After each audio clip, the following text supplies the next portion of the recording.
Study heart में आप सभी का फिर से एक बार स्वागत है।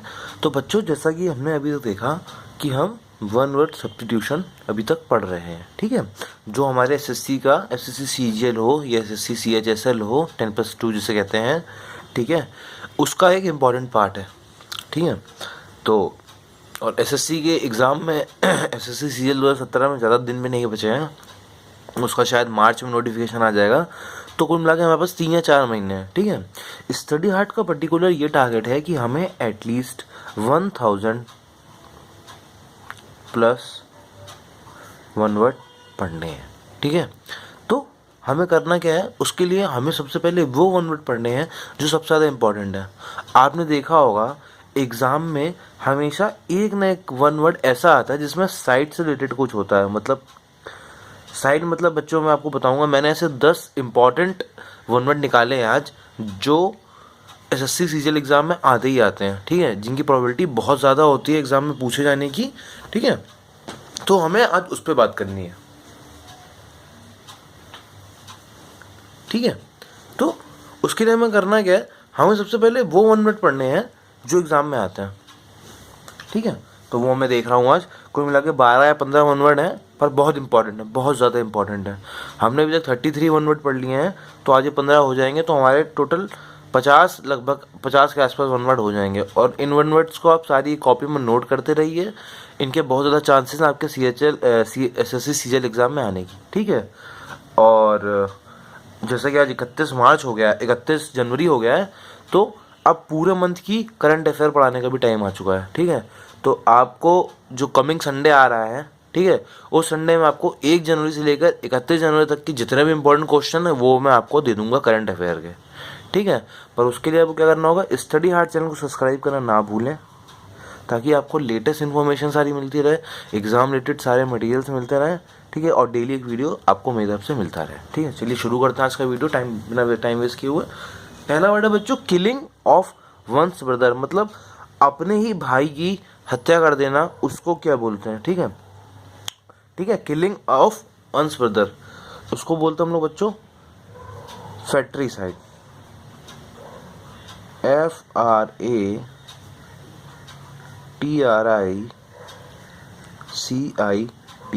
फैक्ट्रीसाइड। बहुत इंपॉर्टेंट है, आप किसी भी प्रीवियस ईयर के एग्जाम देख लीजिए, उसमें आपको दिख जाएंगे एक ना एक वर्ड तो ऐसा आता ही है एग्जाम में, ठीक है। फैक्ट्रीसाइड, पेट्रीसाइड, जीनोसाइड, जर्मीसाइड, ऐसे आते ही आते हैं, ठीक है। उसके अलावा क्या क्या आता है, omni present, what is omni present, omni potent, ठीक है, ऐसे वर्ड बड़े आते हैं। तो ये सब बहुत इंपॉर्टेंट है, और अगले वीडियो में मैं आपको लगभग 20 से 25 वन वर्ड देने वाला हूँ, तो ठीक है। तो स्टडी हार्ट को सब्सक्राइब करना ना भूलें और लेटेस्ट वीडियो के साथ हमारे बने रहें, ठीक है। फैक्ट्रीसाइड का मतलब होता है बच्चों भ्रात हत्या,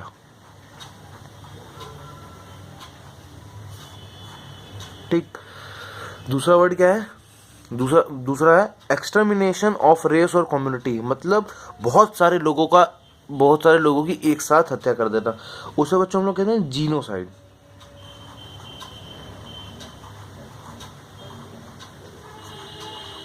और इसको हिंदी में कहते हैं बच्चों हम लोग जनसंहार, ठीक है। एक्सटर्मिनेशन ऑफ रेस और a community that is called genocide, that is means जनसंहार। बहुत इंपॉर्टेंट, अपने में बहुत इंपॉर्टेंट। अब क्या है देखिए, a substance that kills germs, मतलब कोई ऐसी चीज जिससे जम्स को मारा जाता है, इसे हम लोग कहते हैं बच्चों जर्मीसाइड, GERMICIDE। जर्मीसाइड माने होता है बच्चों जीवाणु नाशक,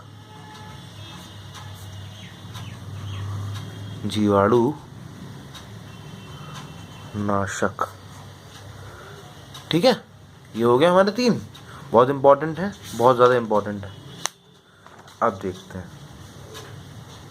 अब देखिए चौथा, मर्डर ऑफ अ मैन, किसी मानव की हत्या करने को हम क्या बोलते हैं, ये बहुत इंपॉर्टेंट है, बहुत बहुत बहुत इंपॉर्टेंट है, ठीक है। मर्डर ऑफ अ मैन उसको हम लोग कहते हैं बच्चों होमिसाइड, HOMICIDE, होमिसाइड को कहते हैं बच्चों हम लोग हिंदी में मानव हत्या।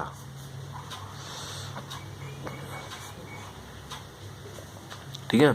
अब यहाँ लिखा है वर्ड मीनिंग। अब देखिए वर्ड मीनिंग भी बहुत दिन से आप लोगों ने पढ़ी नहीं होगी, मुझे पता है। एक वर्ड मैं आपके लिए आया हूँ, इम्पोस्टर। ठीक है बच्चों, इम्पोस्टर। इम्पोस्टर माने क्या होता है? इम्पोस्टर माने बच्चों होता है बहरूपिया। A person having more than one faces that is called imposter. ठीक है, a person that is have more than one faces that is called imposter. It means it is called Bahrupiya in Hindi. ठीक है। अब देखिए killing of own husbands, one's husband। ठीक है, अपने वो उसे क्या कहते हैं जो अपने पति की हत्या कर देता है, उसको क्या कहते हैं? उसे कहते हैं बच्चों हम लोग मैट्रिसाइड। MARITICIDE,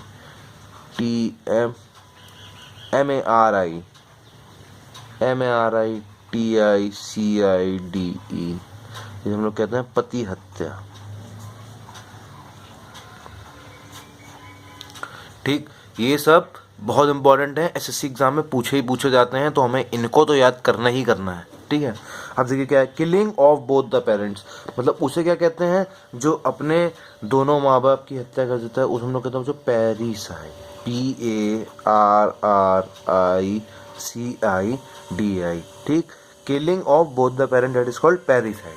ठीक, killing of one's own father, मतलब अपने पिता की हत्या कर देना, इसे हम लोग क्या कहते हैं? पैट्रिसाइड। जी हिंदी में क्या कहेंगे? पितृ हत्या, अपने पिता की हत्या कर देना, दैट इज कॉल्ड पैट्रिसाइड, मीन्स पितृ हत्या। ठीक है। किलिंग ऑफ अ किंग, राजा की हत्या। ठीक है, killing of a king that is called क्या हो गया? किसी राजा की हत्या, किलिंग ऑफ अ किंग, उसको हम लोग क्या कहते हैं? रिजीसाइड। REGICIDE, रिजीसाइड। रिजीसाइड माने होता है राजा की हत्या।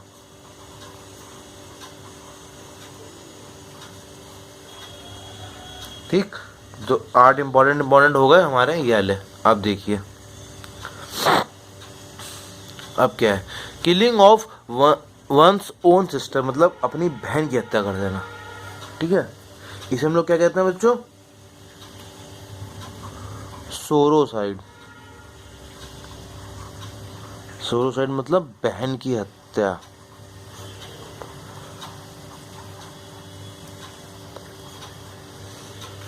ठीक, सोरोसाइड माने बहन की हत्या। किलिंग ऑफ वंस वाइफ, अपनी बीबी की हत्या कर देना, अपनी पत्नी की हत्या कर देना। ठीक है, इसे कहते हैं उक्सोरिसाइड, इसे कहते हैं हम लोग पत्नी हत्या।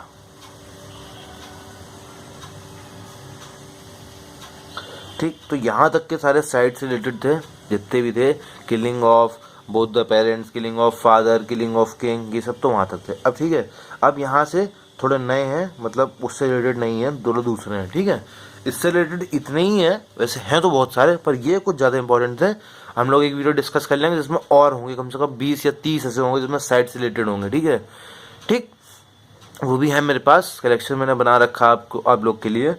ठीक है, तो सब्सक्राइब करना ना भूलें स्टडी हार्ट को, और शेयर करना ना भूलें अपने फ्रेंड्स के साथ, ताकि वो लोग भी इन सब वीडियोस का बेनिफिट उठा सकें और मैक्सिमम चीज़ें उनको यहाँ से सीखने को मिलें। ठीक है, ये मेरी रिक्वेस्ट है आपसे कि इसके पुराने वाले पार्ट भी देखिए, उसमें भी मैंने बहुत सारे वन वर्ड डिस्कस करे हुए हैं, तो वो देखना ना भूलें, ये रिक्वेस्ट है मेरी आपसे। ठीक है, अब देखिए अगला देखते हैं क्या, a state of extreme excitement, मतलब एक ऐसी अवस्था जहाँ पे आपको ज़रूरत से ज़्यादा खुशी या आनंद या एक्साइटमेंट हो रहा है, जैसे ठीक है, उसे हम लोग कहते हैं बच्चों फ्रेंजी।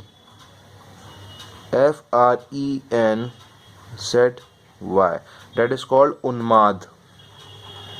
उन्माद कहते हैं हिंदी में। ठीक, one who believes in destiny, एक ऐसा आदमी जो अपने भाग्य पे भरोसा रखता है, उसे कहते हैं फैटालिस्ट। ठीक, और हिंदी में कहते हैं क्या उसे? भाग्यवादी। देखिए, one who works for the welfare of women, मतलब एक ऐसा व्यक्ति है, एक ऐसी महिला जो, one who works for the welfare, जो स्त्रियों के लिए, उनकी कल्याण के लिए, उनके बढ़ावे के लिए काम करते हैं, उससे हम लोग कहते हैं बच्चों फेमिनिस्ट। उसे हिंदी में कहते हैं नारीवादी, ठीक है। One who for the welfare of women, that is called feminist, इसे हिंदी में कहते हैं नारीवादी। अब देखिए, to play games of chess etcetera for money. अब देखिए क्या है, बहुत सिंपल सा वर्ड है ये, बहुत सिंपल सा, it's too easy. To play games for chess ETC for money, मतलब पैसे के लिए गेम खेलना, उसे क्या कहेंगे हम लोग, जुआ कहते हैं ना, जिसे हिंदी में कहते हैं गैम्बल,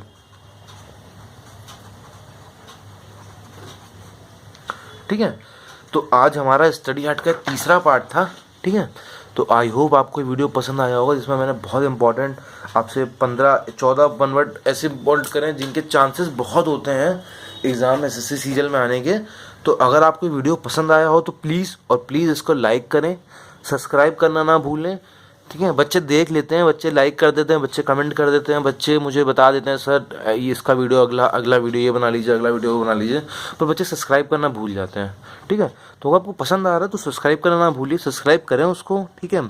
और ज़्यादा से ज़्यादा शेयर करें, ठीक है। फेसबुक पर शेयर करें, व्हाट्सएप पर शेयर करें दोस्तों से, ताकि वो भी सीख सकें यहाँ पे, ठीक है। क्योंकि SSC का एग्ज़ाम है, आपको मिनिमम 4-5 महीने 6 महीने तो पढ़ाई करनी ही करनी है एग्ज़ाम में बैठने के लिए, क्योंकि अगर आपकी तैयारी नहीं होगी तो आप एग्ज़ाम में बैठ भी नहीं पाएंगे। आपका अंदर से मन नहीं करेगा कि अब आपको अब आपका एक तैयारी हो चुकी, एग्ज़ाम दिया जाए ना दिया जाए, जब तक तैयारी नहीं होगी आप एग्ज़ाम बच्चों बैठ ही नहीं पाएंगे। एग्ज़ाम फियर ही ऐसा है, ठीक है। तो सही से पढ़िए एकदम मन से। आज से मैं ज्योग्राफी के भी वीडियो देना शुरू कर रहा हूँ। ज्योग्राफी के कम से कम हमें 1000 क्वेश्चन तो पढ़ने ही पढ़ने हैं, ठीक है, ताकि हमारे ये सब चीज़ें बाहर ना जाएं, कहीं से कुछ भी चीज़ बाहर ना जाए। और फिर शुरू करते हैं एक जिम में एडवांस मैथ, उसमें सबसे पहला टॉपिक हमारा ट्रिग्नोमेट्री, क्योंकि उससे 7 या 8 नंबर का आता ही आता है एग्ज़ाम में, ठीक है। तो आज से ट्रिग्नोमेट्री और ज्योग्राफी दोनों शुरू हो रही हैं। जो चलना है हमारा वो चलता रहेगा। और बैंकिंग के लिए हमारे सिटिंग अरेंजमेंट और सिलोजिज्म हमें पढ़नी है, तो वो भी बहुत जल्दी शुरू होने वाली है। और कमिंग संडे जो आ रहा है बच्चों, कमिंग संडे जो ये संडे